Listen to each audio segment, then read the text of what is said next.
Warga di Jalan Gresik, Rembangan, Surabaya, Jawa Timur panik. Ledakan keras terjadi di markas Satuan Brimopolda Jawa Timur, tepatnya di kantor Subden Jibom Detasemen Gegana. Ledakan pertama kali terjadi pada pukul 10.19 waktu Indonesia Barat dan diikuti beberapa ledakan susulan. Akibatnya, kantor Subden Jibom dan satu mobil berisi perlengkapan peledakan Jibom rusak. Kerusakan juga terjadi di masjid di dalam kompleks markas Brimob, pos penjagaan, serta sejumlah rumah warga. Ledakan diduga berasal dari sisa bahan peledak mortir yang dalam waktu dekat akan dimusnahkan. Suara dan getaran keras dirasakan warga sekitar. Menurut warga, ledakan baru pertama kali terjadi di lokasi ini. Mau masak. Terus gimana ledakan? Keras. Keras ya? Iya. Baru pertama kali nih ada ledakan ya? Kena getarannya ledakannya yang Di Gegana tadi. Terus langsung pecah gitu aja? Iya. Kerasnya seperti apa Pak? kalau kerasnya kita nggak bisa bilang Pak. Ya. Tapi besinya bisa memecahkan kaca. Ini jatuh nggak pada jatuh kayak ini? Kalau ini enggak, cuma kacanya aja yang Kaca pecah. Tidak ada korban jiwa dalam peristiwa ini, namun sejumlah korban luka dibawa ke Rumah Sakit Bayangkara Polda Jawa Timur. Belum ada keterangan terkait jumlah pasti korban luka akibat ledakan. Dari Surabaya, Jawa Timur, Nur Syafei, Hari Tambayong, Rahmat Ilyasan, iNews melaporkan. Maret pukul 10.19 WIB di kantor Subden Jibom Detasemen Gegana Satbrimopolda Jatim itu terjadi ledakan. Diduga ledakan ini berasal dari sisa-sisa temuan bahan peledak yang akan dimusnahkan, akan didisposal. Jadi kebetulan di Jibom Gegana Polda Jatim ini kita belum memiliki gudang yang standar. Jadi sisa-sisa bahan peledak itu disimpan di sebelah kantornya Den Gegana. Den Gegana pagi tadi meledak, alhamdulillah sementara tidak ada korban jiwa. Kerugian material kantor sama satu mobil D-Max yang berisi perlengkapan untuk meledakkan Jibom. Saat ini tim sedang bekerja dari Lab 4, kemudian dari didampingi oleh Gegana sendiri, sedang olah TKP, mudah-mudahan termasuk di backup oleh reskrim dari Tanjung Perak. Mudah-mudahan nanti setelah mendapatkan hasil lengkap, kita akan informasikan kepada rekan-rekan media. Sementara itu. Jenis bom yang meledak ini masuk kategori? Masuk dalam kategori low explosive. Sementara masuk kategori low explosive. Jenderal, beredar informasi ada salah satu anggota yang tewas bunuh diri. Ada beredar informasi seperti itu? Sementara tidak ada. Ini murni kecelakaan. Murni kecelakaan ledakan yang tidak diduga dari sisa-sisa. Pada hari ini 4 Maret 2024, rekan-rekan, tepatnya sekira pukul 10.19 WIB di wilayah Jawa Timur, sebagaimana rekan-rekan tadi sudah mendengarkan terkait adanya peristiwa di kantor Subden Jibom Detasemen Gegana Satbrimopolda Jawa Timur. Terkait kasus tersebut sudah disampaikan oleh Pak Kapolda dan segera membentuk tim. Tentunya tim masih bekerja dan secara perkembangannya lebih lanjut akan disampaikan oleh Polda Jawa Timur. Maka tentunya teman-teman bisa menunggu hasil daripada tim, sehingga juga kami mengharapkan tidak ada informasi-informasi yang menjadi bagian daripada hoax yang kemudian dikembangkan. Tentu hasilnya kita sama-sama menunggu dari tim, baik itu dari forensik maupun dari Brimob Jawa Timur. Maka tentunya kita yakinkan tim akan menyampaikan progres secara lengkap, komprehensif, dan sekali lagi itu yang bisa kami sampaikan. Namun 2 orang dikabarkan terluka akibat ledakan dan dilarikan ke Rumah Sakit Bayangkara Polda Jatim. Mobil ambulans memasuki gedung Rumah Sakit Bayangkara Polda Jatim membawa sejumlah korban luka untuk menjalani perawatan di gedung IGD Rumah Sakit Bayangkara Polda Jawa Timur. Para korban langsung mendapat perawatan medis. Belum ada informasi mengenai detail korban luka tersebut. Sementara itu, Kapolda Jatim Irjen Pol Imam Sugianto menegaskan tidak ada korban jiwa dalam insiden ledakan. Namun ada kerugian material yakni kerusakan pada gedung dan 1 unit mobil.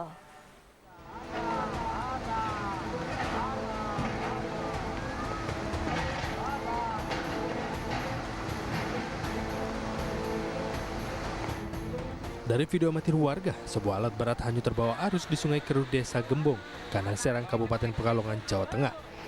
Eskavator yang hanyut merupakan alat berat untuk proyek perbaikan jembatan di desa setempat. Beruntung sopir alat berat dapat menyelamatkan diri dari keluar kabin dibantu oleh warga. Cuaca buruk dengan intensitas hujan tinggi mengakibatkan Sungai Keruh meluap. Dan dari dinas terkait terjadi hujan deras sehingga bego tersebut terseret oleh arus karena Sungai Kali Keruh arusnya sangat besar sekali. Dan alhamdulillah tidak ada korban jiwa. Selain meluapnya arus sungai, hujan deras juga mengakibatkan tebing setinggi 5 meter menimpa rumah warga Desa Sidumulyo, Kecamatan Lebak Barang. Tidak ada korban jiwa dalam insiden ini, namun rumah warga yang tertimpa longsor tanah rusak di bagian dapur. Dari Pekalongan, Jawa Tengah, Suryo Soekarno, iNews melaporkan.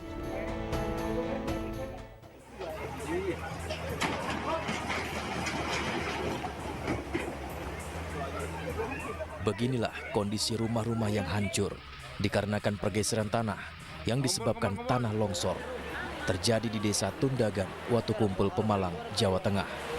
Di SD 01. 7 rumah warga dan 2 sekolah dasar di Desa Tundagan, Watukumpul, Pemalang rusak akibat tanah bergerak dan tertimpa material lumpur serta bebatuan. Hujan deras dengan intensitas tinggi terjadi beberapa hari di kawasan pegunungan Pemalang, Jawa Tengah, menjadi salah satu pemicu longsoran.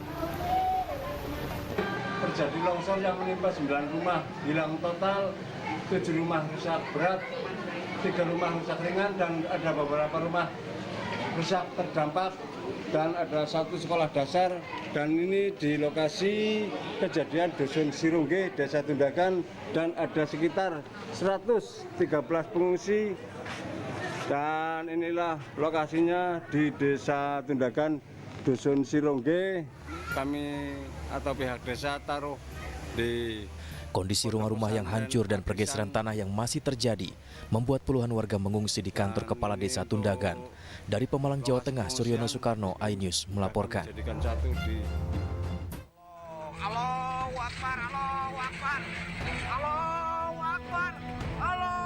Beginilah kondisi ambruknya bangunan sekolah dan rumah warga di Babakan Talang di Desa Cibeduk. Pergeseran tanah juga terjadi di Kampung Cigombong, Kecamatan Rongga, Kabupaten Bandung Barat. Puluhan bangunan hancur usai tanah bergeser. Hingga saat ini pergeseran tanah masih kerap terjadi dan sangat membahayakan warga. Petugas masih melakukan observasi dan penyelidikan terhadap kondisi tanah di Kecamatan Rongga tersebut. Masih retak-retak gitu ya. Ini semakin hari pergerakan semakin intensif ya, sehingga ini terus bergerak. Nah, tadi pagi apa ya? Jam 5 tadi subuh. Ini sudah sampai terjadi sampai goyang. Bencana tanah bergerak melanda kawasan perbukitan di Dukuh Limbangan, Desa Sridadi, Kecamatan Sirampok, Kabupaten Brebes, Jawa Tengah. 78 rumah mengalami kerusakan. Tanah bergerak terjadi sejak 3 bulan lalu, diawali dengan retak-retak ringan pada dinding rumah. Namun kondisi pergeseran tanah ini semakin parah setelah diguyur hujan deras dalam intensitas tinggi. Hujan deras dari sore sampai jam 10 malam, sekitar jam 10 malam, itu memang mengakibatkan retak yang luar biasa sehingga resapan air masuk ke dalam tanah, sehingga imbasnya ke bawah juga di sana ikut retak dan banyak yang rusak. Total ada berapa rumah? Total ada 78 rumah, 35 rusak berat, 22 rumah rusak ringan, dan yang terdampak ada 12 rumah. Hujan yang masih kerap turun dan rumah yang sudah rusak ditambah potensi tanah bergerak yang masih bisa terjadi membuat warga Desa Sridadi terpaksa mengungsi. Dari Bandung, Jawa Barat dan Brebes, Jawa Tengah, Yuwono, Unibar, iNews melaporkan.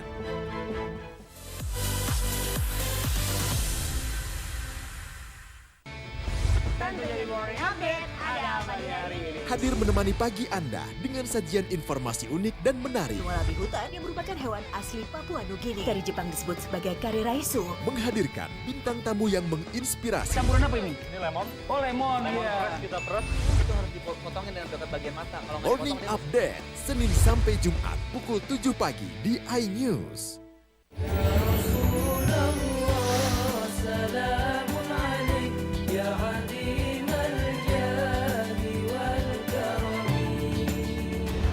Nikmatnya Ramadan hanya di iNews.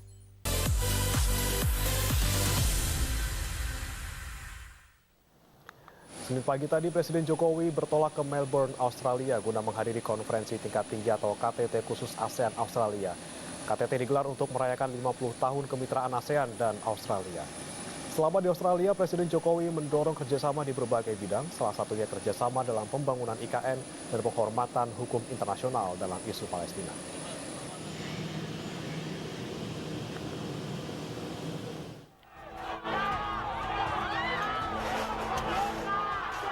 Unjuk rasa ratusan warga Kalensari, Kabupaten Subang, Jawa Barat di kantor Bupati Subang ricuh Senin siang. Kericuhan terjadi ketika massa memaksa masuk ke kantor Bupati Subang. Warga merobohkan gerbang kantor Bupati Subang yang dijaga ketat oleh petugas kepolisian dan Satpol PP.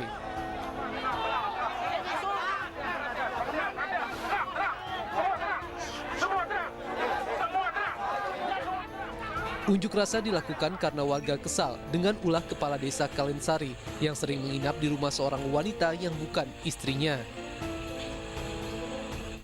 Menurut warga, tindakan kepala desa tersebut telah mencoreng nama baik desa yang merupakan daerah santri.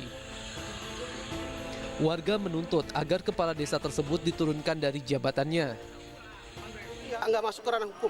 Kami nggak masuk ke ranah hukum. Ya memang barangkali ada hukum seperti itulah. Yang kami masuk adalah tindakan asusila.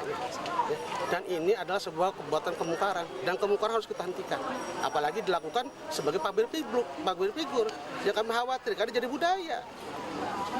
Kalau sudah jadi budaya, apa yang terjadi nanti?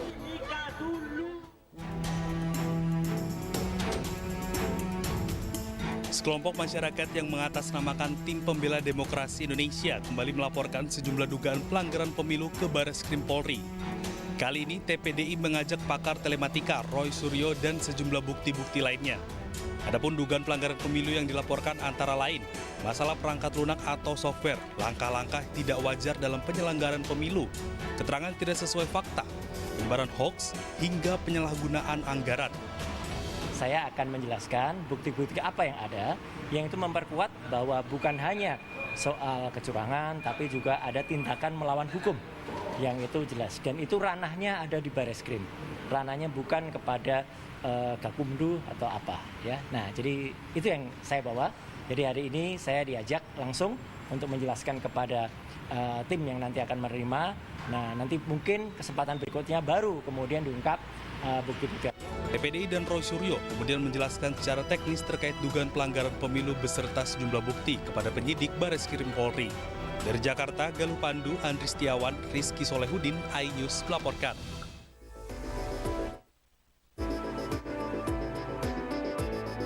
Temuan pengalihan suara ke partai lain di 600 TPS di Kota Bandung dilaporkan caleg Partai Perindo John Binsar Simalango ke Badan Pengawas Pemilu Kota Bandung.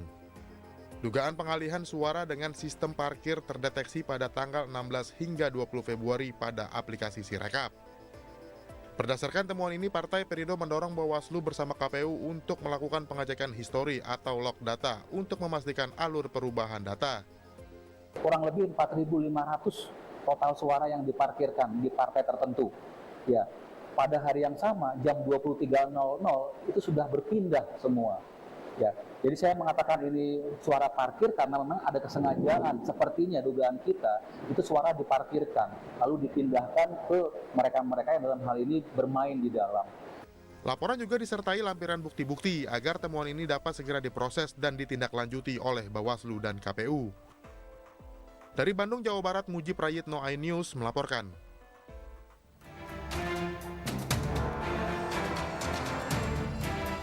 Terima kasih Alia. Penggunaan hak angket di DPR untuk mengungkap dugaan kecurangan pemilu 2024 terus mengemuka. Rencana ini mulanya didorong oleh calon presiden nomor urut 3 Ganjar Pranowo yang merupakan kader PDI Perjuangan. Bak gayung bersambut. Dalam kekecewaan yang sama di tengah hasil quick count, kubu Anies Muhaimin pun menghendaki hal serupa. Kedua kubu mencium dugaan kecurangan yang terstruktur, sistematis, dan masif di pemilu 2024. Sekretaris Jenderal Partai Perindo Ahmad Rafiq meminta agar anggota DPR menggunakan hak angket untuk mencari fakta terkait pemilu 2024, sekaligus menyikapi permasalahan sistem informasi rekapitulasi Sirekap. Dengan masih adanya permasalahan pada pemilu 2024, pihaknya mengajukan pemilu ulang. Ya, kan hak angket nanti kan akan membuktikan berbagai macam fakta-fakta yang ada. Dan ketika itu ditemukan oleh oleh DPR bahwa ini ada kesalahan yang sifatnya TMS, maka secara otomatis pemilu akan diulang. Sementara pakar politik sekaligus pendiri Polmark EF Saifullah Fatah mengusulkan DPR membentuk panitia khusus Pilpres 2024 untuk mengusut kejanggalan yang terjadi. Sekarang ini menjadi sangat perlu untuk dibentuk pansus Pilpres 2024. Pansus ini kan ada aturannya. Dan dengan membentuk pansus, maka kemudian ada kerangka waktu tertentu yang di dalamnya pansus bekerja dengan melibatkan semua stakeholders. Jadi semua stakeholders yang terkait dengan penyelenggaraan pemilu bisa dipanggil. Hak angket adalah salah satu hak yang dimiliki DPR untuk menyelidiki pelaksanaan undang-undang atau kebijakan pemerintah yang menyangkut hal penting, strategis, dan berdampak besar bagi bangsa, negara, dan rakyat. Meski hak angket tak bisa serta-merta mengubah hasil pemilu, namun hak angket diharapkan bakal membuktikan adanya praktik lancung dalam pemilu.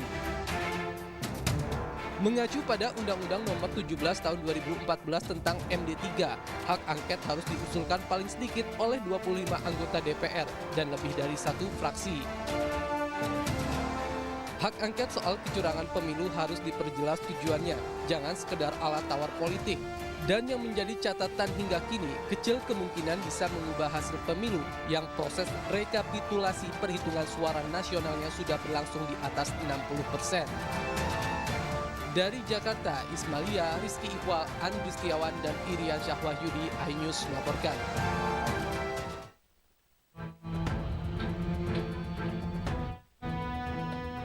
Di Gunung Kidul, Yogyakarta, harga beras dan telur terus merangkak naik.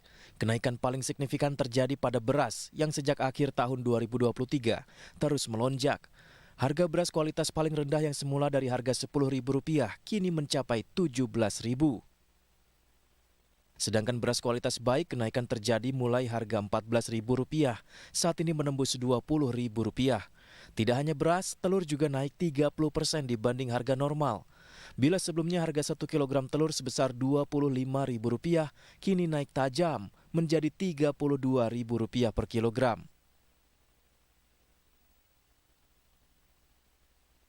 Tidak hanya itu, harga cabai merah juga terus merangkak naik. Di Pasar Modern Cibadak, Kabupaten Sukabumi, Jawa Barat, kenaikan harga cabai sudah terjadi dalam sepekan terakhir. Cabai merah besar yang semula Rp60.000 kini naik menjadi Rp100.000 per kilogram. Harga cabai merah keriting kini sudah mencapai harga Rp80.000 per kilogram.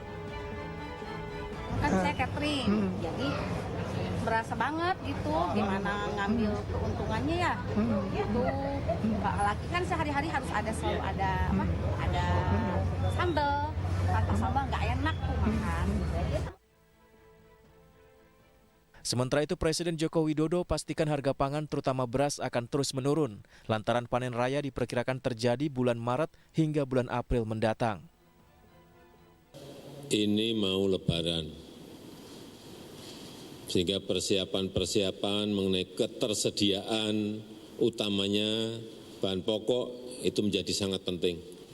Untuk beras saya kira stoknya nggak ada masalah, dan bahan-bahan yang lainnya nanti akan secara detail akan saya lihat di lapangan.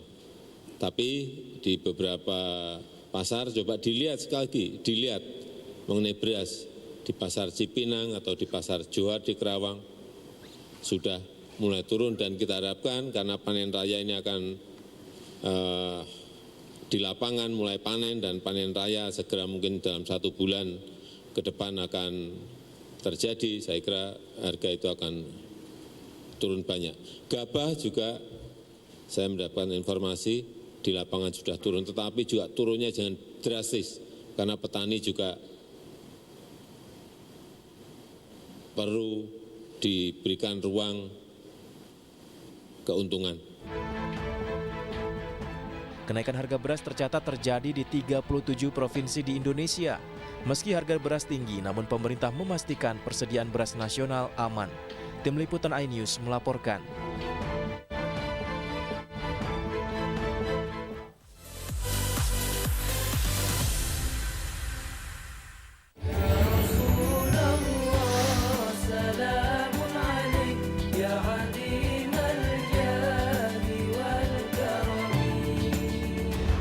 Nikmatnya Ramadan hanya di iNews. Saya Aiman Wicaksono. Saya akan mengupas tuntas malam ini. Saya mendapatkan kesempatan secara eksklusif. Bismillah, walaupun itu teman. 4 miliar dalam 1 jam itu nggak sulit. Betul. The Prime Show with Aiman, setiap Rabu pukul 8:30 malam. Saya Prabowo Revolusi, kita berbagi cerita. Rupanya konspirasi itu ini. Oh iya. Apakah jadi capres? Kita setuju. Sebetulnya saya ini untuk menjadi presiden, saya harus siap. Konspirasi Prabu, setiap Rabu pukul 9:30 malam.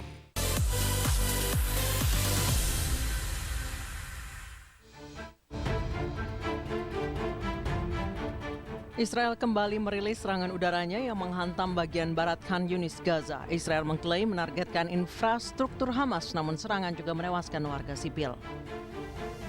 Juru bicara senior pemerintah Amerika Serikat mengatakan Israel telah menyetujui kerangka gencatan senjata dan pembebasan sandera.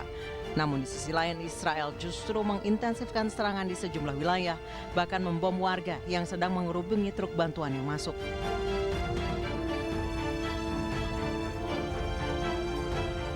Organisasi Kesehatan PBB WHO mengirimkan bantuan medis dan bahan bakar ke Rumah Sakit Al-Shifa di bagian utara Gaza dan melihat kenyataan yang harus dihadapi para pasien dan petugas medis. Rumah sakit yang kondisinya hampir lumpuh ini merawat 600 pasien dan kekurangan bahan bakar untuk mengoperasikan peralatan medis. Setiap hari korban luka akibat serangan Zionis Israel terus berdatangan, sementara bantuan yang masuk masih jauh dari cukup untuk bisa mengoperasikan rumah sakit secara ideal. Rumah sakit Al-Shifa merupakan rumah sakit tersibuk yang tidak luput dari serangan sejak invasi Zionis Israel ke jalur Gaza dimulai pada awal Oktober 2023.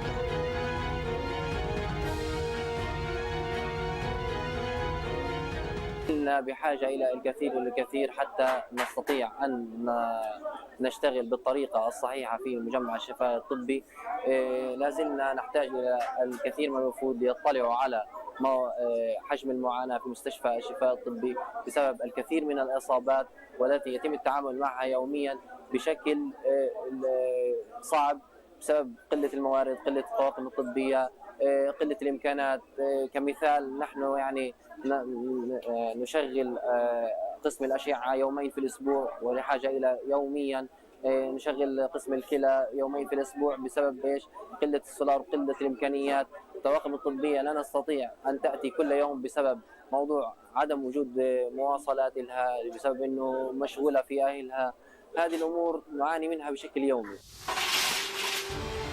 Jelang pemilihan Presiden Amerika Serikat, Presiden Joe Biden pertama kalinya memerintahkan militer Amerika Serikat mengirimkan bantuan ke Palestina. Hal ini untuk mengantisipasi militer Israel kembali menyerang warga Palestina yang sedang mengerubungi truk bantuan dan menewaskan lebih dari 100 orang. Lebih dari 38.000 paket makanan diterjunkan dari pesawat militer mendarat di sepanjang garis pantai Gaza yang memungkinkan akses warga sipil. Amerika Serikat akan berusaha membuka jalan lain ke Gaza termasuk koridor laut untuk menyalurkan bantuan kemanusiaan dalam jumlah besar. Sementara itu warga Israel turun ke jalanan kota Tel Aviv menuntut Perdana Menteri Benjamin Netanyahu beserta kabinetnya segera turun dari jabatannya. Mereka menyerukan pemilu segera dilakukan dan mengkritik keras cara pemerintah Israel melawan Hamas di jalur Gaza. Tekanan internasional untuk gencatan senjata juga semakin besar. Perundingan gencatan senjata antara Israel dan Hamas rencananya akan dilakukan kembali dengan mediator Mesir dan Qatar.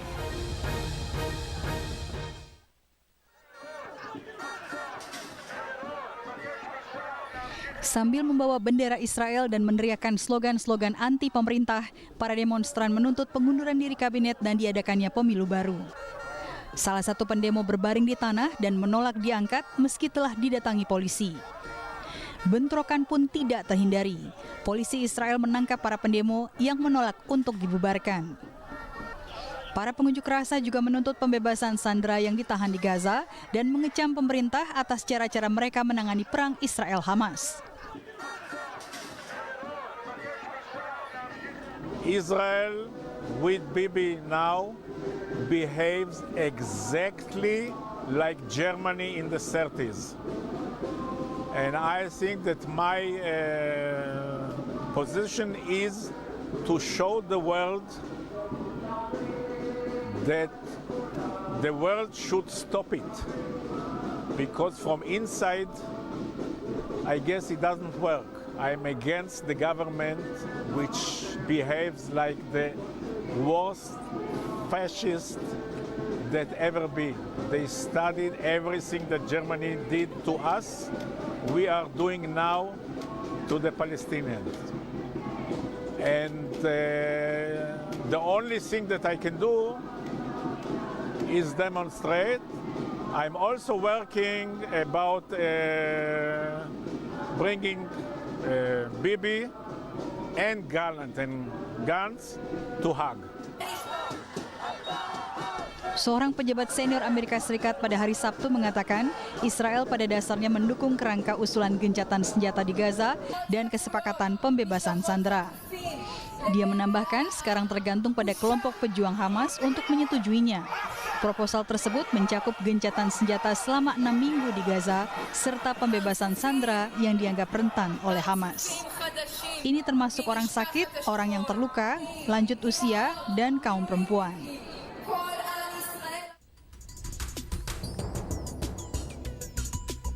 Aksi unjuk rasa global bertajuk Hands Off Rafah bergaung di seluruh dunia, diantaranya di Washington DC, Amerika Serikat. Para pendukung Palestina di seluruh dunia telah mendeklarasikan hari Sabtu sebagai hari aksi dan berunjuk rasa untuk memprotes operasi militer Israel di Gaza. Mereka menuntut gencatan senjata permanen dan diakhirinya bencana kemanusiaan yang telah menewaskan lebih dari 30.000 orang. Warga Amerika marah karena uang pajak mereka telah digunakan untuk biaya perang Israel membantai warga Gaza. Fokus para pendemo juga tertuju pada serangan darat Israel di kota Rafah di Gaza Selatan yang akan dilakukan dalam beberapa hari mendatang.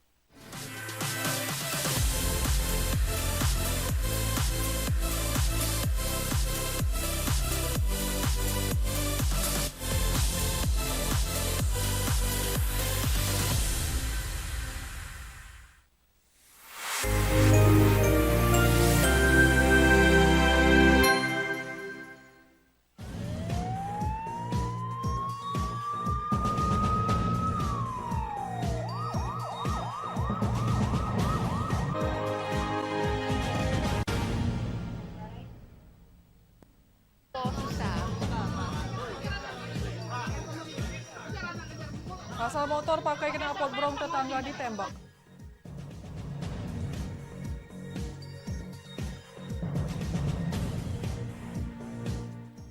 Pemirsa, istri dilaporkan ke polisi aniaya suami.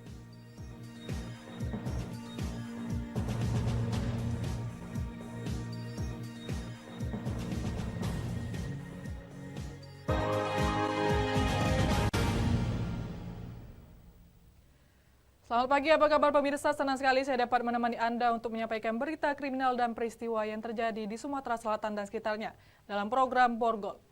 Dua sajian informasi utama tadi mengakhiri jumpa kita pada pagi hari ini.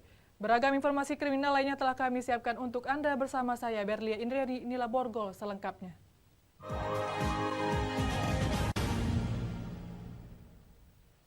Diawali berita pertama, pemirsa, karena bising mendengar suara knalpot brong motor, seorang petani di Kabupaten Ogan Komering Ilir, Sumatera Selatan nekat menembak tetangganya hingga proyektil tembus ke dalam perut korban. Akibat suara knalpot brong motor berujung penembakan di Desa Cengal Ogan, Komering Ilir, Sumatera Selatan. Seorang petani LN 25 tahun nekat menembak korban yang tak lain tetangganya. Peristiwa ini terjadi di atas jembatan Desa Cengal pada Selasa malam lalu. Berawal dari pelaku menegur korban yang mengendarai sepeda motor knalpot brong yang mengeluarkan suara bising. Namun korban merasa tersinggung dan tidak terima hingga memukul pelaku dengan sebilah kayu yang menyebabkan pelaku terjatuh. Merasa terdesak, akhirnya pelaku melakukan perlawanan dengan menembak korban menggunakan senjata api rakitan. Korban pun mengalami luka tembak serius mengenai pinggang sebelah kanan, hingga peluru proyektil tembus ke dalam perut korban. Usai menembak korban, pelaku langsung melarikan diri. Hasil penyelidikan, pelaku diciduk petugas dari tempat persembunyiannya. Jadi pelaku ini merasa risih atau terganggu. Jadi pelaku menegur korban, dan korban tidak terima, lalu korban mengambil sebilah kayu, kemudian korban melakukan pemukulan terhadap pelaku. Tetapi ditangkis oleh pelaku menggunakan tangan. Setelah itu pelaku mengambil senjata api rakitan lalu menembak ke bagian perut sebelah kiri. Dari Ogan Komering Ilir, Fitriadi, iNews melaporkan. Pemirsa, 2 pelajar di bawah umur di Kabupaten Ogan Ilir, Sumatera Selatan nekat jadi pelaku begal. Namun naas belum sempat beraksi, keduanya sudah ditangkap polisi. Di Kabupaten Ogan Ilir, Sumatera Selatan, 2 orang pelajar yang masih di bawah umur justru nekat menjadi pelaku begal. Keduanya berinisial RN dan RF, 15 tahun, warga Desa Tanjung Lalan, Ogan Ilir. Namun naas belum sempat keduanya beraksi, sudah ditangkap polisi. Kedua pelajar ini ditangkap polisi saat sedang berada di kawasan komplek perkantoran terpadu Tanjung Senai, Indralaya. Saat di lokasi mencurigai gerak-gerik pelaku yang ternyata juga kedapatan membawa senjata tajam. Di hadapan petugas, kedua pelajar ini mengaku hendak membegal motor yang menjadi incarannya. Keduanya merupakan pelajar di salah satu MTS di Kabupaten Ogan Ilir. Tertangkap tangan membawa sajam pada waktu patroli presisi. Polres Ogan Ilir melaksanakan tugas patroli di seputaran perkantoran terpadu Pemda Ogan Ilir. Polisi akan terus mendalami penyelidikan dan memanggil para orang tua serta kepala desa termasuk kepala sekolah kedua pelajar tersebut. Dari Ogan Ilir, Fitriadi, iNews melaporkan. Kita beralih ke informasi lainnya, pemirsa. Bocah berusia 3 tahun di Palembang terjatuh dan hanyut di sebuah selokan. Balita tersebut masuk ke dalam gorong-gorong terbawa arus air yang deras akibat hujan. Penyelamatan dan evakuasi berjalan dramatis, beruntung nyawa bocah berhasil diselamatkan. Dari rekaman ponsel warga terlihat warga yang mengetahui ada balita terbawa arus selokan langsung melakukan pencarian. Dira 3 tahun akhirnya ditemukan di dalam gorong-gorong dan nyawanya berhasil diselamatkan. Warga sempat mengangkat sang bocah dengan terbalik posisi kaki di atas berharap air yang tertelan dapat keluar. Kejadian berawal sewaktu bocah tersebut bermain di pinggir selokan. Orang tua bocah yang kesehariannya pedagang kaki lima di pinggir jalan tidak menyadari kalau anaknya terjatuh. Saat kejadian, selokan di Jalan Lintas Sumatera kilometer 12 Alang-Alang Lebar Palembang sedang meluap usai diguyur hujan deras. Dira yang berada di pinggir selokan terpeleset jatuh hingga terseret arus selokan. Bocah tersebut terlihat masuk ke dalam gorong-gorong, hanyut sejauh 40 meter. Orang tua bocah mengaku langsung mengejar saat mendengar teriakan warga dan beramai-ramai mencari korban. Nyampak ke dalam gorong. Lagi apa ada semacam nyampak? Main. Memang mandi hujan, Kak? Kakak sempat sambut di situ ya? Iya. Cuman tidak ketangkep. Udah lewat, orang deras ini lagi penuh. Dari Palembang, Firdaus, iNews melaporkan. Pemirsa, istri dilaporkan ke polisi aniaya suami. Informasinya sesaat lagi.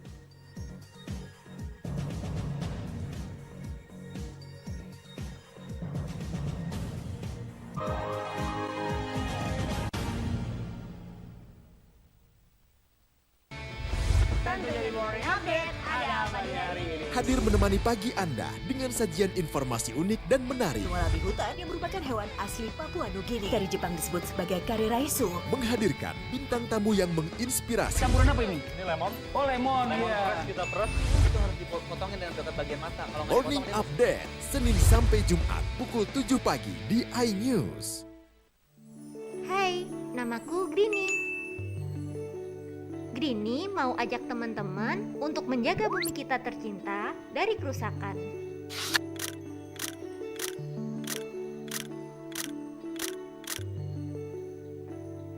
Mau tahu gimana caranya? Yuk, hemat energi teman-teman.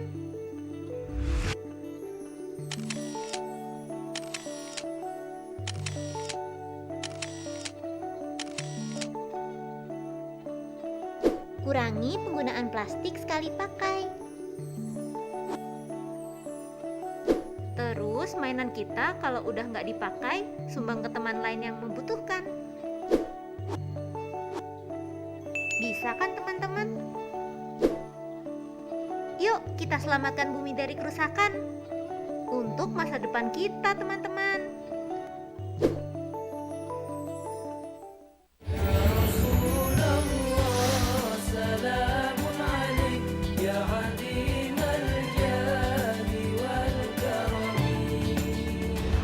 Nikmatnya Ramadan hanya di iNews. Saya Aiman Wicaksono. Saya akan mengupas tuntas malam ini. Saya mendapatkan kesempatan secara eksklusif. Bismillah, walaupun itu teman. 4 miliar dalam 1 jam itu nggak sulit. Betul. The Prime Show with Aiman setiap Rabu pukul 8:30 malam. Saya Prabowo Revolusi, kita berbagi cerita. Rupanya konspirasi itu ini. Oh iya. Apakah jadi capres? Kita setuju. Sebetulnya saya ini untuk menjadi presiden, saya harus siap. Konspirasi Prabu setiap Rabu pukul 9:30 malam. Nuduhan saya menerima 27 miliar. Dia menghina saya, mencaci maki saya. Hukum di negeri ini yang kalau nggak dikawal penipuan dan Legal berkedok rumah kasus mega korupsi dan dipicu terkait masalah. Jangan bilang Anda tidak tahu karena kami sudah memberitahukannya. iNews File Sabtu dan Minggu pukul 9 pagi.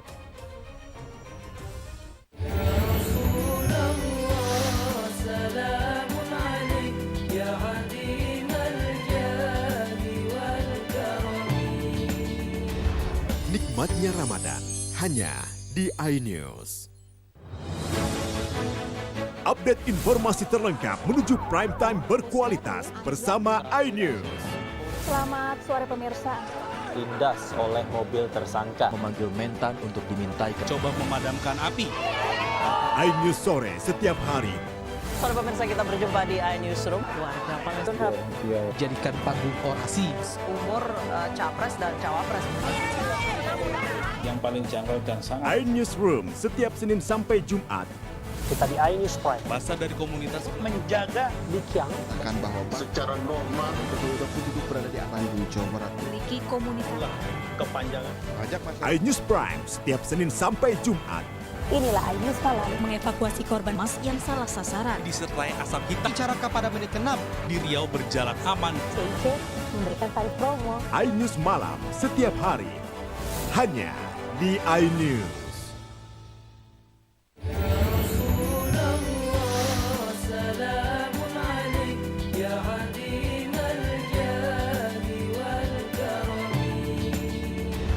Nikmatnya Ramadan hanya di iNews. Selamat datang di iNews Today. Lengkapi pagi Anda dengan update informasi terkini. Apa penyebabnya? Apakah karena aspal Ruas jalan ini amblas membentuk lubang. boleh nggak sih dikasih senjata gitu? Nggak boleh. Saya punya di bawah supervisor. Kita akan langsung bergabung bersama Giselia Nurrahmat. Sejumlah bahan pokok mulai mengalami kenaikan. iNews Today setiap Senin sampai Jumat pukul 10 pagi di iNews. Saya Aiman Wicaksono. Saya akan mengupas tuntas malam ini. Saya mendapatkan kesempatan secara eksklusif. Bismillah, walaupun itu teman. 4 miliar dalam 1 jam itu nggak sulit. Betul.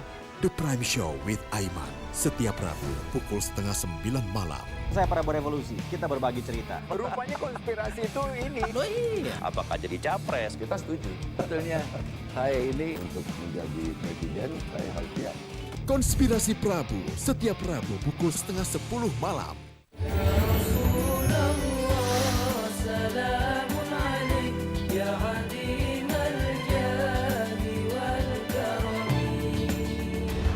Nikmatnya Ramadan hanya di iNews.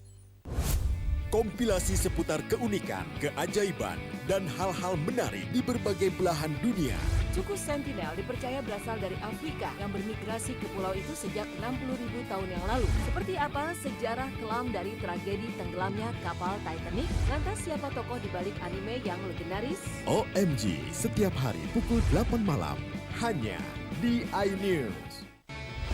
Tentunya di Morning Update, ada apa di hari ini? Hadir menemani pagi Anda dengan sajian informasi unik dan menarik. Walabi hutan yang merupakan hewan asli Papua Nugini. Dari Jepang disebut sebagai kare raisu. Menghadirkan bintang tamu yang menginspirasi. Campuran apa ini? Ini lemon. Oh, lemon. Lemon Iya. fresh kita peras. Itu harus dipotongin dengan dekat bagian mata. Kalau nggak Morning dipotong, Update, Senin sampai Jumat pukul 7 pagi di iNews.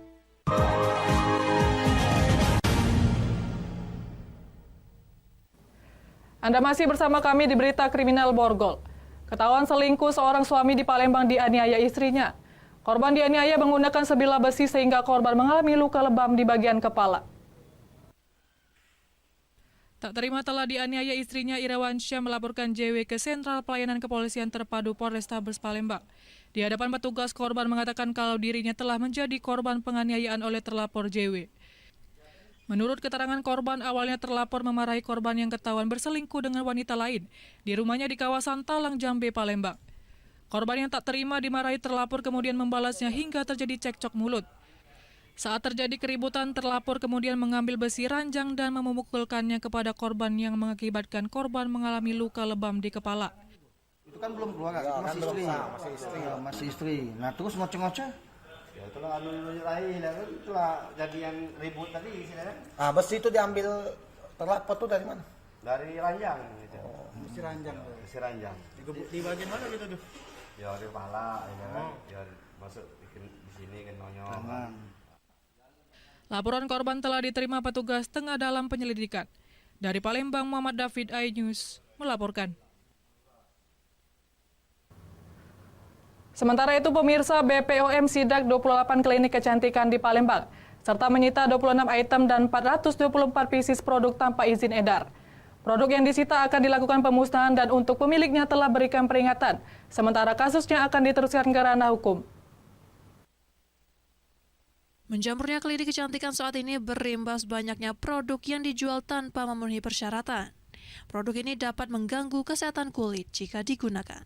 BPOM melakukan pengawasan sekaligus sidak di 28 klinik kecantikan di Palembang dan menyita 424 pieces dari 26 item produk tanpa izin edar dan segera dilakukan pemusnahan. Sedangkan untuk produsen maupun pengedar kosmetik tanpa memenuhi ketentuan telah diberikan peringatan dan apabila masih kedapatan, BPOM akan melanjutkan kasus ini ke ranah hukum. Kemudian produk tersebut yang kita temukan sebanyak 26 item dan itu semuanya tanpa izin edar. Ya, jadi kami tidak menemukan yang diduga mengandung bahan dilarang ataupun yang kadaluarsa. Jadi semuanya tanpa izin edar, jumlahnya 26 item, 424 kemasan atau pieces. Dan sanksi tegas ini harus diberikan, tidak hanya cuma dengan peringatan ataupun mungkin dengan himbauan agar dihanguskan. Jadi ini kita harus kasih tindakan tegas. Bila perlu, kalau memang ada klinik yang melanggar itu, kita minta segera ditutup. Seperti itu. Masyarakat diminta untuk cerdas dalam menentukan produk yang akan dipakai, yakni produk yang telah mengantungi sertifikat mutu dan izin edar. Dari Palembang, Erwin Setiawan, iNews melaporkan. Di berita lainnya, pemirsa, 2 saudara pelaku pembunuhan terhadap adik mantan Bupati Muratara yang sempat hebohkan masyarakat di persidangannya dinyatakan bersalah membunuh dan dituntut jaksa keduanya hukuman mati. Pasca peristiwa berdarah pembunuhan M. Abadi, adik seorang mantan Bupati Muratara 5 September lalu. 2 pelaku kakak beradik Aryansyah dan Arwani saat jalani persidangan di Pengadilan Negeri Kelas 1A Palembang dikawal ketat petugas kepolisian. Dalam persidangan kasus tewasnya korban dihadiri keluarga dan kerabat korban. Jaksa penuntut dari Kejati Sumsel membacakan nota tuntutannya dengan menyatakan kedua pelaku atau terdakwa bersalah menghabisi korban dengan membacok secara bersama-sama dan berencana. Menjatuhkan pidana terhadap terdakwa 1 Aryan Salesa bin Mat Satrian dan terdakwa 2 Arwani Les Arwan bin Mat Satrian dengan pidana mati.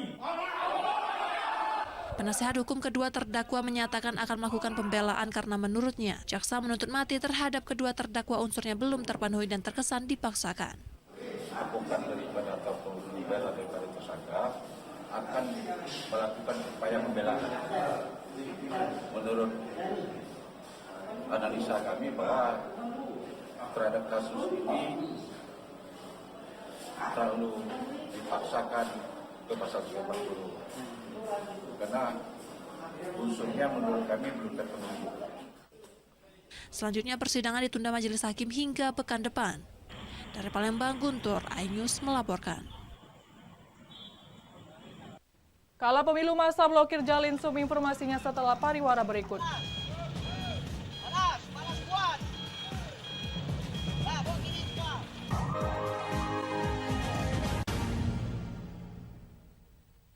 Saya Aiman Wicaksono. Saya akan mengupas tuntas malam ini. Saya mendapatkan kesempatan secara eksklusif. Bismillah, walaupun itu teman. 4 miliar dalam 1 jam itu nggak sulit. Betul. The Prime Show with Aiman, setiap Rabu pukul 8:30 malam. Saya Prabowo Revolusi, kita berbagi cerita. Rupanya konspirasi itu ini. Oh iya. Apakah jadi capres? Kita setuju. Sebetulnya saya ini untuk menjadi presiden, saya harus siap. Konspirasi Prabu, setiap Rabu pukul 9:30 malam. Nuduhan saya menerima 27 miliar. Yang menghina saya, mencaci maki saya. Hukum di negeri ini yang kalau nggak dikawal Penipuan dan legal berkedok rumah kasus mega korupsi dipicu terkait masalah. Jangan bilang Anda tidak tahu, karena kami sudah memberitahukannya. iNews File, Sabtu dan Minggu, pukul 9 pagi.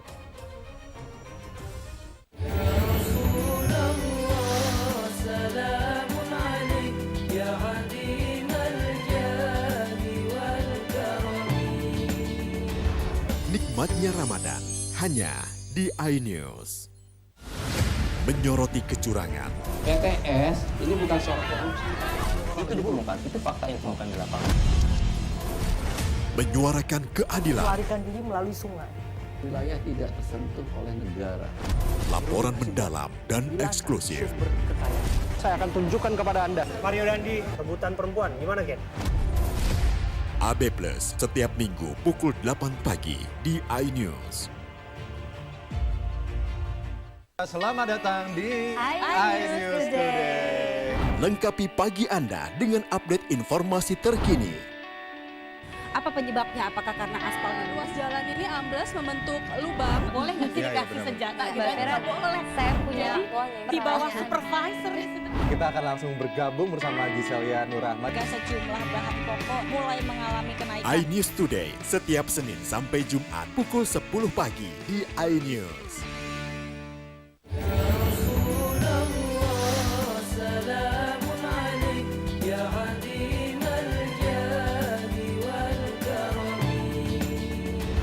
Nikmatnya Ramadan, hanya di iNews. Hadir menemani pagi Anda dengan sajian informasi unik dan menarik. Wallaby hutan yang merupakan hewan asli Papua Nugini. Dari Jepang disebut sebagai kare raisu. Menghadirkan bintang tamu yang menginspirasi. Campuran apa ini? Ini lemon. Oh lemon, ya. Kita peras. Itu harus dipotongin dengan dekat bagian mata. Kalau nggak Morning dipotong, Update, Senin sampai Jumat pukul 7 pagi di iNews. Kompilasi seputar keunikan, keajaiban, dan hal-hal menarik di berbagai belahan dunia. Suku Sentinel dipercaya berasal dari Afrika yang bermigrasi ke pulau itu sejak 60.000 tahun yang lalu. Seperti apa sejarah kelam dari tragedi tenggelamnya kapal Titanic? Lantas siapa tokoh di balik anime yang legendaris? OMG, setiap hari pukul 8 malam, hanya di iNews.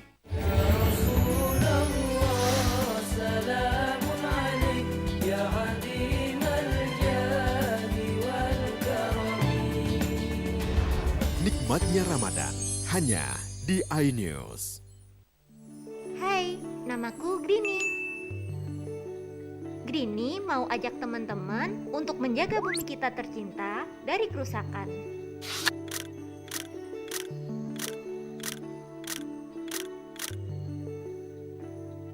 Mau tahu gimana caranya? Yuk, hemat energi teman-teman.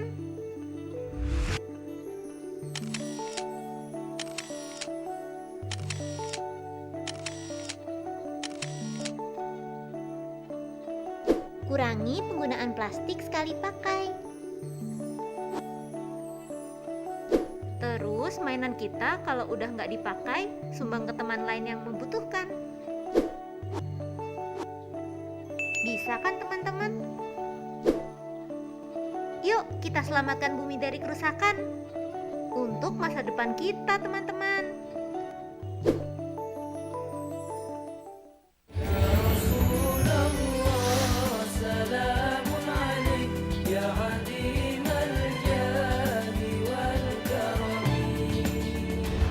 Nikmatnya Ramadan hanya di iNews.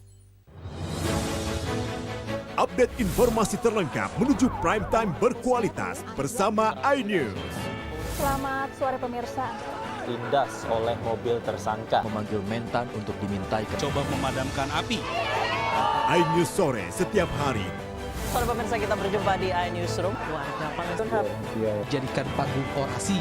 umur capres dan cawapres. Yang paling janggal dan sangat. iNewsroom setiap Senin sampai Jumat. Kita di iNews Prime. Masa dari komunitas Menjaga Dikyang. Akan bahwa secara normal betul-betul penduduk berada di atas di Jawa Barat. Memiliki komunitas. Kepanjangan. iNews Prime setiap Senin sampai Jumat. Inilah iNews Malam mengevakuasi korban mas yang salah sasaran. Disertai asap hitam. Bicarakan pada menit ke-6 di Riau berjalan aman. CIC memberikan tarif promo. iNews Malam setiap hari. Hanya di iNews. Selamat datang di iNews Today. Lengkapi pagi Anda dengan update informasi terkini. Apa penyebabnya? Apakah karena aspalnya Ruas jalan ini amblas membentuk lubang. boleh nggak sih dikasih senjata? Nggak boleh. Saya punya di bawah supervisor. Kita akan langsung bergabung bersama Giselia Nurrahmat. Sejumlah bahan pokok mulai mengalami kenaikan. iNews Today setiap Senin sampai Jumat pukul 10 pagi di iNews.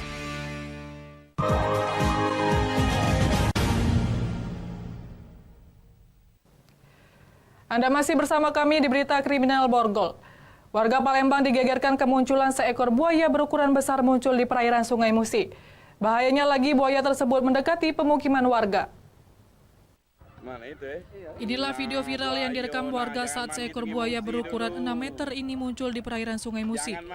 Dalam rekaman tersebut terlihat buaya yang berwarna hitam ini menyeberangi Sungai Musi mendekati pemukiman warga. Salah satu warga mengatakan kalau kemunculan buaya ini sudah untuk keempat kalinya saat dirinya hendak mencuci pakaian di Sungai Musi, di mana warga mengira buaya tersebut merupakan seekor biawak yang bersembunyi di balik bunga teratai. Warga baru mengetahui itu seekor buaya setelah melihat buntut yang memiliki gerigi sisik yang besar. Oh, di sini sudah 4 kali sekali ngingok. Sudah 4 kali lihat. Sekali. Posisi buaya di mana, Bu? Di sinilah posisinya. Nongol apa gimana, Bu? Nyongol pala. Terus? Yang foto biawak. Tak tahu ya badan, kapan tuh bersisi. Tak tahu yang itu. Buaya. Buaya. Berapa meter sekitar, Bu, panjangnya? Besar. Seperahu kali. Besarnya. Itu buaya. 4 meteran kali. Warga berharap ke pihak terkait agar buaya tersebut segera dievakuasi supaya tidak membahayakan warga saat beraktivitas di Sungai Musi. Dari Palembang, Muhammad David, iNews melaporkan. Pemirsa, diduga tak lolos raih kursi DPRD Kabupaten Musirawas Utara. Masa salah satu caleg dari Partai Nasdem tutup jalan lintas Sumatera, tepatnya di Simpang 4 Kelurahan Muara Rupit, Kecamatan Rupit, Minggu 3 Maret malam kemarin. Diduga aksi ini buntut dari permasalahan internal partai antara kedua calon legislatif, nomor urut 2 dan nomor urut 3, sebuah partai dapil 1 Kecamatan Rupit dan Kecamatan Karangdapo. Berdasarkan hasil pleno Komisi Pemilihan Umum Daerah Muratara Minggu 3 Maret 2024, dimenangkan oleh salah satu caleg partai nomor urut 3. Tak terima dengan hasil pleno KPUD, masa dari caleg nomor urut 2 melakukan aksi pemblokiran Jalinsum di Simpang 4 KBM Kelurahan Muara Rupit, Kabupaten Muratara. Masa menyusun panjang ban bekas, lalu ban tersebut dibakar hingga api berkobar besar dan menutupi Jalinsum. Arus lalu lintas tersendat sehingga pengendara yang akan melintas terpaksa harus menghentikan perjalanannya. Situasi dan kondisi Simpang KBM Musirawas Utara di Kecamatan Rupit saat ini arus lalu lintas sudah bisa jalan. Yang sebelumnya tadi sempat terjadi pemblokiran jalan oleh masyarakat, yang mana ada salah satu calon dari calon legislatif yang tidak menyetujui hasil sidang pleno. Kita mengimbau kepada masyarakat untuk tidak mengulangi yang namanya pemblokiran jalan, karena itu dapat kita kenakan pidana dengan ancaman 9 tahun. Situasi telah kondisif karena massa sudah membubarkan diri, sehingga arus lalu lintas di Jalin Sum dapat dilalui oleh pengendara. Dari Muratara, Sudirman, iNews melaporkan. Demikian saja berita kriminal dalam program Borgol hari ini. Semoga informasi tadi dapat memberikan manfaat bagi kita semua. Saya Berlia Indriani, sampai jumpa.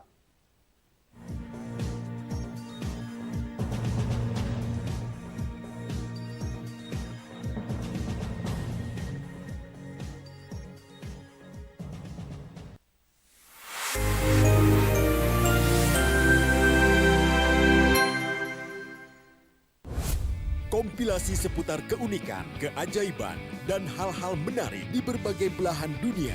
Suku Sentinel dipercaya berasal dari Afrika yang bermigrasi ke pulau itu sejak 60.000 tahun yang lalu. Seperti apa sejarah kelam dari tragedi tenggelamnya kapal Titanic? Lantas siapa tokoh di balik anime yang legendaris? OMG, setiap hari pukul 8 malam, hanya di iNews.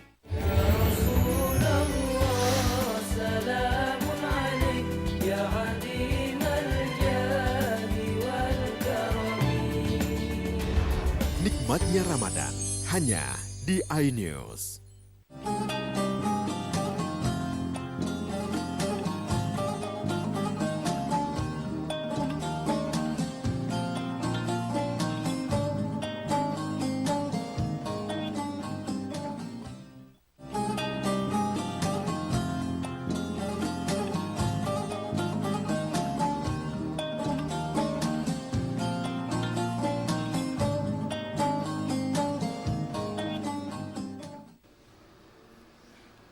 Boleh mode sujud dia itu cuma nempelin kening tanpa menempelkan hidung. Atau sebaliknya, cuma nempelin hidung tanpa nempelin kening. Terserah. Yang penting salah satunya antara kening atau hidung. Nah, ini menurut pendapat mazhab Abu Hanifah. Mereka berdalil dengan surat Al-Had ayat 77. Ya ayyuhallazina amanu irka'u wasjudu. Wahai orang yang beriman, kalian rukuklah dan kalian sujudlah. Di situ kata Imam Abu Hanifah dan yang mengikuti pendapat Imam Abu Hanifah ini, Allah itu cuma memerintahkan kita untuk sujud, enggak memperinci harus kening yang nempel atau harus hidung yang nempel. Berarti boleh asal salah satunya. Yang penting anggota wajahnya ada yang nempel. Karena Allah memerintahkan secara umum, secara makna kalian sujud. Allah tidak memperinci harus nempel kening atau nempel hidung. Nah, ini pendapat mazhab Abu Hanifah. Pendapat ketiga, pendapat Imam Syafi'i. Imam Syafi'i ada dua pendapat kurang lebih dalam masalah ini. Dan pendapat Imam Ahmad yang mengatakan la yajuzu illa an yasjuda ala jibhatihi wa anfihi ma'an jami'an. Kata Imam Syafi'i, salah satu pendapat beliau dan ini pendapat Imam Ahmad, tidak boleh sujud kalau tidak menempelkan kening sekaligus juga hidung. Harus ditempelkan itu, kening sama hidung harus ditempelkan bersamaan. Dan ini pendapat yang paling kuat. Kenapa seperti itu? Karena memang ada hadisnya Bukhari Muslim. An Ibnu Abbas radhiyallahu anhuma qala Rasulullah sallallahu alaihi wasallam umirtu an asjuda ala sab'ati a'zam ala jibha wa asyara bi yadihi ala anfihi wal yadain wa rukbain wa atrafil qadamain. Yang pertama, Nabi itu mengatakan, aku diperintahkan sama Allah Ta'ala. Berarti kalau diperintahkan kepada Nabi Muhammad, hukum asalnya juga diperintahkan kepada umatnya. Ketika sujud untuk meletakkan 7 anggota badan. Nah, beliau mengisyaratkan yaitu wajah. Wajah juga harus sama hidung. Kening juga harus sama hidung. Kedua tangan. Nah, kedua apa ini namanya ini? Lutut dan ujung kaki, ujung jari kaki itu wajib ditempelkan sesuai dengan perintah Allah. Jadi hukum asalnya pertama kan ada 7 kata Nabi SAW harus ditempelkan ketika sujud. Pertama wajah, nah kedua tangan, kedua telapak tangan, berarti 3 udah ya. Kemudian apa lagi? Kedua lutut. Nah, 5 sudah. Kedua ujung jari kaki, 7 pas. 1 wajah, tapi wajah Nabi mengisyaratkan harus sama hidung, nggak cukup cuma kening. Kemudian harus 2 telapak tangan, 2 lutut, dan kemudian 2 ujung jari kaki. Itu harus ditempelkan ketika sujud, baru sujudnya itu bisa dikatakan sah.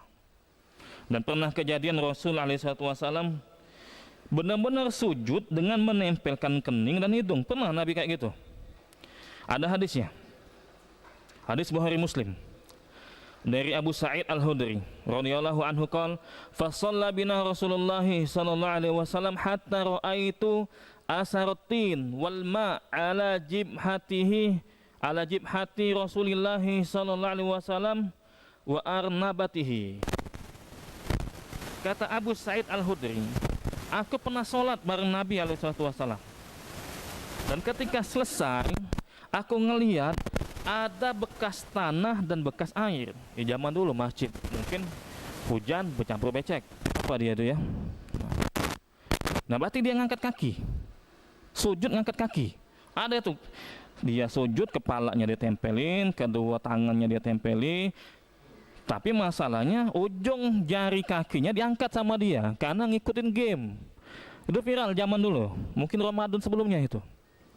Atau kejadian kayak gini, lagi sujud gatel kaki sebelahnya, digarut sama kaki kanan. Nah, kaki kiri gatel, digarut sama kaki kanan. Gimana Pak Ustadz?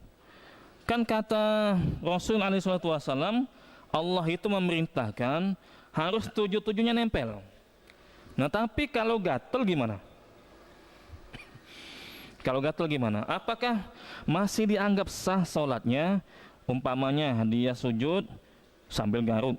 Garuk ini bagian belakang dia. Berarti kan bukan 7 anggota tubuh yang dia tempelkan. Atau dia sujud kaki kanannya garuk kaki kirinya. Bisa jadi kayak gitu.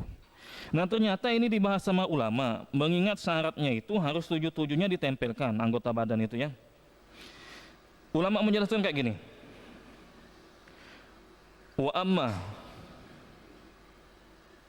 in kana fi asna'i sujud bima'na anna rajulan hakkathu rijaluhu masalan fahakkaha bir rijal al-ukhra fahadha mahlu nazar qad yuqal innaha la tasihu salatuhu li annahu taraka hadha rukna fi ba'di sujud wa qad yuqal innahu yujzi'uhu li anna al-ibrata bil a'am wal aksar. فإذا كان العام والأكثر أنه ساجد على الأعضاء 7 أجزاء ولهذا فيكون الاحتياط ألا يرفع شيئا وليصبر حتى لو أصابته حكة في يده مثلا أو في فخذه أو في رجله فليصبر حتى يقوم من السجود. Kata ulama menjelaskan kayak gini. Kalau seandainya di tengah-tengah sujud kaki kanannya menggaruk kaki kirinya misalkan, atau bagian tubuh lainnya, tangannya misalkan.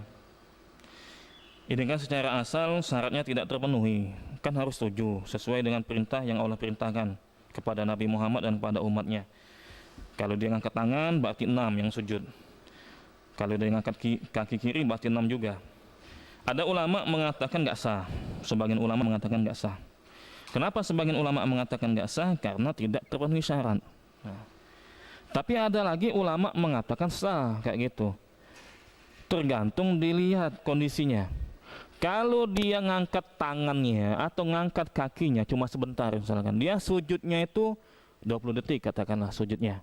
Tapi dia ngangkat tangan kanannya untuk garuk punggung dia atau bagian belakang tubuh dia cuma 3 detik misalkan. Itu masih dimaklumi karena mayoritas dia sudah sesuai dengan perintah. Mayoritasnya. Tapi kalau sebagian besar dianya misalkan sebagian besar waktunya ketika sujud dia mengangkat anggota salah satu tubuhnya, itu bisa nggak sah. Umpamanya dia sujudnya itu 20 detik. Nah, karena ikut-ikutan yang viral kemarin itu ngangkat kakinya itu 18 detik, apa 15 detik misalkan, atau 12 detik misalkan. Berarti mayoritas yang dia lakukan ketika sujud adalah tidak memenuhi syarat, yaitu harus 7 anggota badan.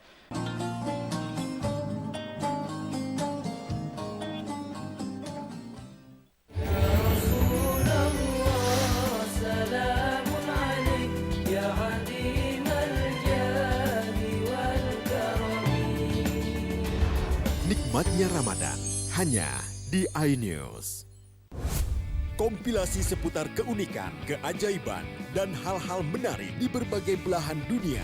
Suku Sentinel dipercaya berasal dari Afrika yang bermigrasi ke pulau itu sejak 60.000 tahun yang lalu. Seperti apa sejarah kelam dari tragedi tenggelamnya kapal Titanic? Lantas siapa tokoh di balik anime yang legendaris? OMG setiap hari pukul 8 malam hanya di iNews.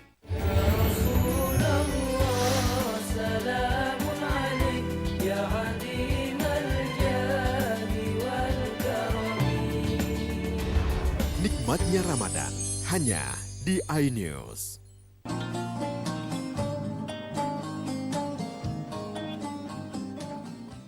Sujud adalah tidak memenuhi syarat, yaitu harus 7 anggota badan yang wajib dia tempelkan. Allah alim bisawab. Jelas ya? Nah, singkat aja ya. Satu lagi. Ada beberapa poin berkaitan dengan sujud. Tadi di hadis yang diriwayatkan oleh Muslim, Nabi mengatakan posisi terdekat seorang hamba kepada Tuhannya, kepada Allah, yaitu ketika sujud. Maka kalian perbanyaklah berdoa ketika sujud. Ketika kita sujud, kita tidak boleh membaca Al-Quran. Ketika sujud, nggak boleh itu membaca Al-Quran, karena ada dasarnya. Ala wa inni nuhitu an aqra al-Quran raki'an wa sajidan. Hadis riwayat Muslim. Ketahuilah, kata Nabi Muhammad SAW, aku ini dilarang untuk membaca Al-Quran ketika ruku dan ketika sujud.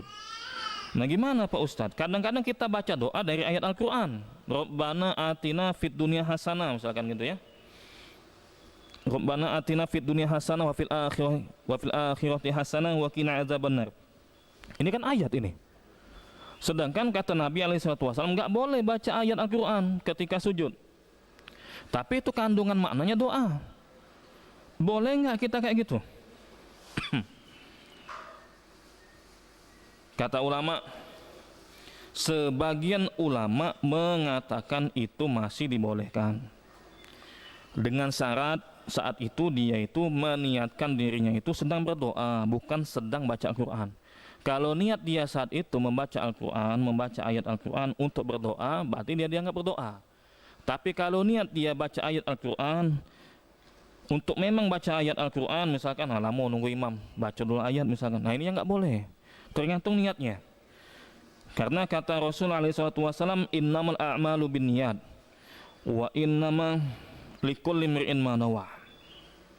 Sesungguhnya amalan itu tergantung dengan niatnya, dan dia akan mendapatkan apapun yang dia niatkan. Nah, itu salah satu penjelasan ulama. Ada lagi ulama dalam mazhab Syafi'i menjelaskan, Az-Zarkasi menjelaskan mahalul karoha ma idza qasada bihal qiraah fa in qasada bihad du'a was-sana fayanbaghi an yakuna kama law qanata bi ayatin al-Qur'an ay fala yakuna makruhan. Itu makruh model kayak gitu dia, baca ayat Al-Qur'an makruh hukumnya. Nah itu. Tapi kalau dia meniatkan, memaksudkan dia membaca ayat Al-Qur'an itu untuk doa, untuk memuji Allah, maka boleh seperti itu. Allah alim bisawab, boleh ya. Itu kalau membaca ayat Al-Quran. Lebih amannya lagi, agak diganti dikit kalimatnya. Misalkan Rabbana atina diganti Allahumma, sama aja Rabbana tuh sama Allahumma diganti sedikit. Allahumma atina fid dunya hasanah, kalau mau lebih aman lagi. Tapi memang ada sebagian ulama mengatakan dibolehkan baca ayat Al-Quran dengan syarat dia meniatkan itu dia saat itu sedang berdoa. Allah alim bisawab. Nah, yang terakhir ya. Banyak ditanyakan kadang-kadang masalah berdoa dengan menggunakan bahasa Indonesia. Nah, itu.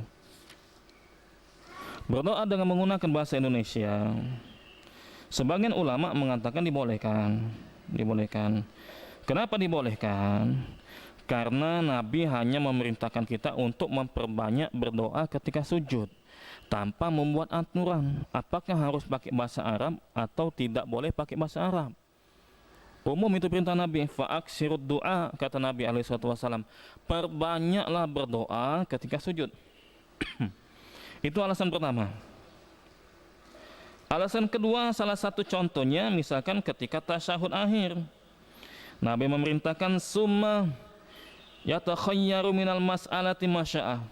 Kalian minta apapun terhadap permasalahan yang kalian inginkan. Minta A, minta B. Dan lagi-lagi Nabi tidak menghususkan, memperinci apakah harus menggunakan bahasa Arab atau dengan menggunakan bahasa Indonesia atau bahasa selain Arab. Seperti itu. Allah alam bisawab, saya lebih condong ikut pendapat ulama yang mengatakan dibolehkan dia berdoa ketika sujud atau selesai membaca doa tasyahud akhir dengan menggunakan bahasa selain Arab. Adapun alasan ulama yang mengatakan tidak boleh itu, alasan mereka sebagiannya, kita ini sholat dari awal sampai akhir itu pakai bahasa Arab. Dari takbiratul ihram itu kan bahasa Arab tuh, Allahu Akbar bahasa Arab. Sampai salam assalamualaikum warahmatullahi itu kan bahasa Arab. Dari awal sampai akhir itu bahasa Arab. Maka nggak boleh diisi dengan selain bahasa Arab, bahasa Indonesia, bahasa Jawa, bahasa Palembang dan seterusnya. Nah, kita katakan pendapat ini yang dimaksud itu kalau zikir-zikir itu memang ada rangkaiannya dalam sholat. Zikir atau doa ruku memang harus bahasa Arab, doa sujud memang harus bahasa Arab, baca Al-Fatihah, nah ini memang harus bahasa Arab. Tetapi kalau dia berdoa dengan menggunakan bahasa selain Arab boleh, karena nggak ganggu, asalkan doa rukunya sudah dia baca. Doa itu bukan rangkaian ibadah sholat, bukan, tapi tambahan, dibolehkan. Yang nggak boleh itu doa ruku, doa sujud diganti dengan bahasa selain Arab, itu nggak boleh. Allah alim bisawab. Nah, coba saya cari lagi poinnya. Nah, satu lagi saya tambah yang ini ya. Doa sujud itu macam-macam. Ini yang terakhir lah ini. Doa sujud itu macam-macam. Ada yang redaksinya itu mengatakan subhana rabbil a'la. Ada, boleh kayak gitu. Itu riwayat Muslim. Ada mengatakan subhanakallahumma rabbana wa bihamdika allahumma firli. Jazakallahu. Ini boleh juga kita pakai doa ini. Ini hadis Bukhari Muslim. Kalau kita berdoa ketika sujud dengan menggunakan redaksi subhanakallahumma rabbana wa bihamdika allahumma firli, boleh, karena hadisnya sahih Bukhari Muslim. Atau kita milih dengan teks yang lain ketika sujud dalam membaca doa. Doa sujud ya. Dijelaskan di hadis Muslim. Subuhun Quddus Rabbul Malaikati waruh. Nah, itu hadis Muslim, boleh. Hadis yang lain juga hadis Ahmad, Nasai, dan ini disahihkan oleh ulama. Boleh juga ketika kita sujud subhana zil jabarut wal malakut wal kubriya wal azamah. Nah, boleh kayak gitu. Atau boleh juga kita mengucapkan doa ketika sujud Allahumma laka sajadtu wa bika amantu wa laka aslamtu sajada wajhiya lilladzi khalaqahu wa sawwarahu wa syaqqa sam'ahu wa basarahu tabarakallahu ahsanul khaliqin. Hadis Muslim.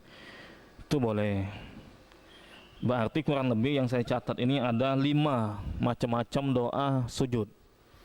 Boleh nggak Pak Ustadz digabung? Nah, digabung semuanya misalnya ya. Doa pertama dilanjutkan doa kedua sampai doa kelima.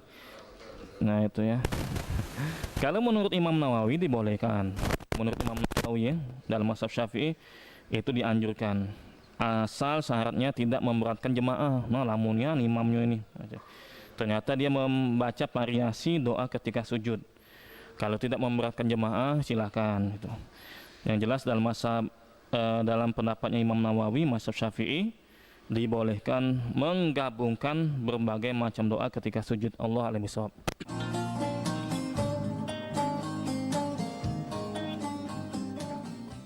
Saya Aiman Wicaksono. Saya akan mengupas tuntas malam ini. Saya mendapatkan kesempatan secara eksklusif. Bismillah, walaupun itu teman. 4 miliar dalam 1 jam itu nggak sulit. Betul. The Prime Show with Aiman setiap Rabu pukul 8:30 malam. Saya Prabowo Revolusi, kita berbagi cerita. Rupanya konspirasi itu ini. Apakah jadi capres? Kita setuju. Sebetulnya saya ini untuk menjadi presiden, saya harus siap. Konspirasi Prabu setiap Rabu pukul 9:30 malam.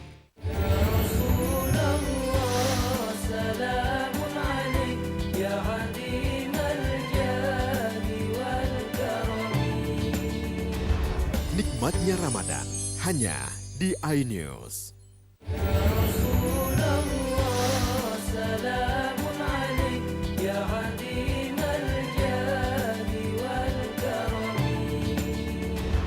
Nikmatnya Ramadan hanya di iNews. Selamat datang di iNews Today. Lengkapi pagi Anda dengan update informasi terkini. Apa penyebabnya? Apakah karena aspal ruas jalan ini amblas membentuk lubang? Boleh nggak sih dikasih senjata? Nggak boleh. Saya punya di bawah supervisor. Kita akan langsung bergabung bersama Giselia Nur Ahmad. Sejumlah bahan pokok mulai mengalami kenaikan. iNews Today setiap Senin sampai Jumat pukul 10 pagi di iNews.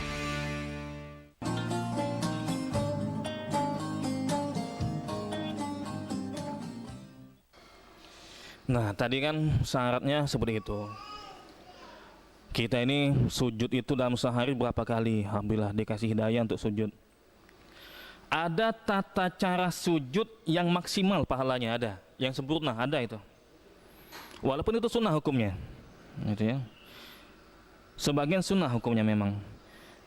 Cara sujud seperti ini, inilah yang sempurna. Kata ulama menjelaskan. Yang pertama menempelkan dahi dan hidung di lantai. Memang ulama tadi beda pendapat ya. Tuh. Ini yang pertama. Kemudian cara kedua, supaya sujud kita ini lebih mendapatkan pahala kalau kita menjalankan ajaran-ajaran Rasulullah SAW berkaitan dengan tata cara sujud yang lebih mendekati sempurna. Kalau sujud itu meletakkan kedua tangan di lantai, tapi sejajar dengan pundak atau telinga. Nah itu dapat pahala itu, mau kayak gitu. Kita sujud nih, sujud kita letakkan tangan kita di lantai, sejajar sama pundak kita atau telinga. Itu dapat pahala itu. Karena memang ada hadisnya. Hadis riwayat Abu Daud, Tirmizi dan hadis ini disahihkan oleh ulama. Tsumma sajadah. Fa'amkana anfahu wajib hatahu wa nahayadahi an janbaihi wa wada'a kaffaihi hadzwa mankibaihi. Nabi itu ketika sujud meletakkan hidung dan keningnya. Banyak berarti riwayat hadis yang mengatakan Nabi kalau sujud menempelkan kening dan hidung. Tapi tangannya, kedua tangan Nabi sejajar dengan kedua pundak. Ini ada hadisnya. Tinggal milih kita, mau sejajar dengan kedua pundak dapat pahala. Itu lebih sempurna. Atau mau sejajar dengan telinga, ada juga hadisnya. Hadis riwayat Ahmad. An Wa'il Al-Hadrami annahu ra'a an-nabiyya sallallahu alaihi wasallam hina sajada wa yadahu qaribatani min udhunaihi. Hadis riwayat Ahmad dan ulama menilai hadis ini sahih. Wa'il bin Hadrami radhiyallahu anhu mengatakan, aku pernah melihat Nabi sujud dan kedua tangan Nabi itu sejajar dengan kedua telinganya. Tinggal milih kita. Mau kita dapat pahala sunnah, tangan kita sejajarkan dengan pundak apa dengan telinga. Kalau enggak kedua-duanya gimana Pak Ustadz? Pala sini misalkan. Nah, ada model kayak gitu.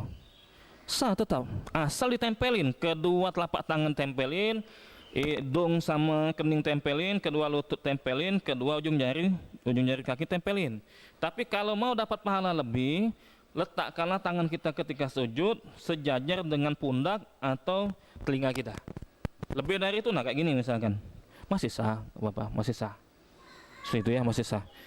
Yang enggak boleh itu sujud menempelkan siku. Jangan, dilarang kita sujud seperti anjing kata Rasulullah SAW yang menempelkan siku. Nah itu. Nah kemudian tambahan pahalanya ketika sujud, jari-jari tangan kita itu dirapatkan ketika sujud dan menghadapkan ke arah kiblat. Nah, ini dirapatkan. Tapi kalau agak miring gini, nah masih sah, masih sah gini sujudnya, katakanlah masih sah. Asal syarat minimalnya tadi ditempelkan, kedua telapak tangan, kedua lutut, kedua jari, ujung jari, kening sama hidung, masih sah. Tinggal kalau mau lebih tambahan pahala, dirapatkan jarinya ketika sujud dan dihadapkan ke arah kiblat. Iya itu ya. Yang kemudian selanjutnya, siku tadi diangkat, jangan ditempelkan. Siku itu diangkat dan tidak ditempelkan ke perut sini. Nah itu. Tapi lihat-lihat kalau kita berjamaah jangan terlalu lebar. Nah misalkan gini, memang sunnahnya kita jangan tempelkan, tapi jangan terlalu kita ini misalkan terlalu lebar membuka siku tadi. Nah gini misalkan, keganggu orang sebelah kita. Seperti itu ya. Ada hadisnya, hadis Bukhari. Fa idza sajada wa da'a yadayhi ghaira muftarishin wala qabidihima. Nabi itu kalau sujud tangannya itu, sikunya itu tidak ditaruh di lantai dan tidak dirapatkan sikunya itu mana ke bagian tubuh Nabi alaihi salatu wasalam. Kemudian kalau pengen dapat tambahan pahala yang lain ketika sujud, kedua tumit dirapatkan, tumit kaki dirapatkan. Nah, jari-jari kaki ditekuk menghadap kiblat. Itu sunnah itu hukumnya. Walaupun nggak wajib, sunnah itu. Walaupun dia nggak nempelin tumit tetap sah, asal syaratnya 7 anggota tubuh tadi ditempelin. Tapi kalau mau tambahan pahala, sekali lagi tumit dirapatkan. Jari-jari itu ditekuk menghadap kiblat. Karena memang ada hadisnya, hadis Baihaqi, hadis dari Hakim dan disahihkan oleh Imam Zahabi. An Aisyah qalat faqattu Rasulullah sallallahu alaihi wasallam wa kana ma'i ala firashi fawajadtuhu sajidan rasan akibaihi mustaqbilan bi atrafi asabihi al-qiblah. Kata Aisyah radhiyallahu anha, pernah suatu saat aku kehilangan Nabi. Mana Nabi? Padahal tadi Nabi berada satu ranjang dengan Aisyah. Maka ketika aku cari, kata Aisyah, aku dapati Nabi sedang sujud. Nah itu kata Aisyah, sedang sujud. Tapi posisi sujudnya itu 2 tumit beliau rapatkan dan ujung-ujung jari kaki beliau hadapkan ke arah kiblat. Itu hukumnya sunnah. Allah lebih shawab. Nah semoga ini bermanfaat bagi kita semua. Inilah tentang tata cara sujud. Semoga aktivitas kita ini ketika sujud bisa menambah pahala kita. Rugi kita kalau kita nggak menjalankan sunnah ketika sujud. Karena setiap saat kita sholat itu sujud, dan kita sholat itu mengharapkan dapat pahala. Maka tadi yang telah disampaikan, yang penjelasan ulama tadi, sebisa mungkin kita amalkan. Tumit dirapatkan, ujung jari kaki dihadapkan kiblat, begitu juga telapak tangan, jari-jarinya dirapatkan menghadap kiblat dan yang lainnya. Allah a'lam.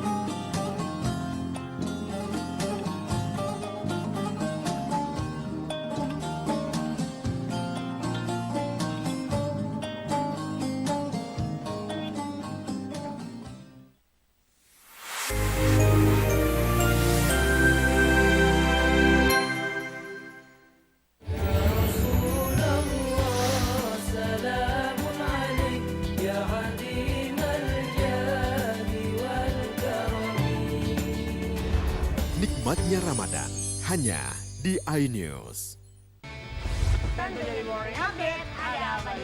Hadir menemani pagi Anda dengan sajian informasi unik dan menarik. Walabi hutan yang merupakan hewan asli Papua Nugini dari Jepang disebut sebagai kare raisu. Menghadirkan bintang tamu yang menginspirasi. Campuran apa ini? Ini lemon. Oh lemon, lemon iya. Fresh kita peras. Itu harus dipotongin dengan dekat bagian mata. Kalau Morning Update, Senin sampai Jumat pukul 7 pagi di iNews.